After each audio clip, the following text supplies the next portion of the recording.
ছিনতাইকারীদের বিরুদ্ধে এসালামের ষড়যন্ত্র রুখে দাঁড়াও জনগণ। এসালামের ষড়যন্ত্র। আউযু বিল্লাহি মিনাশ শাইতানির রাজীম। বিসমিল্লাহির রহমানির রহিম। সচেতন গ্রাহক ফোরাম কর্তৃক আয়োজিত আজকের এই স্মারকলিপি প্রদান অনুষ্ঠানে উপস্থিত গ্রাহক ফোরামের নেতৃবৃন্দ এবং আমার সামনে উপস্থিত আন্দোলন আমরা ইসলামী ব্যাংকের সামনে অবস্থান করে প্রতিবাদ জানিয়েছি। আজকে আমরা বাংলাদেশ ব্যাংকের সামনে অবস্থান করেছে। আমরা ইসলামী ব্যাংকের সাথে অবস্থান করার কারণে কিন্তু ইসলামী ব্যাংকের চেয়ারম্যান পদ থেকে বাধ্য হয়েছে।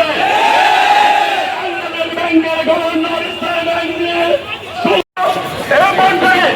ইসলামী ব্যাংক সচেতন গ্রাহক ফোরামের পক্ষ থেকে বক্তব্য রাখছে। আমরা ইসলামী ব্যাংকে আমাদের আমানত রক্ষার জন্য দীর্ঘদিন থেকে আন্দোলন করে আসছি।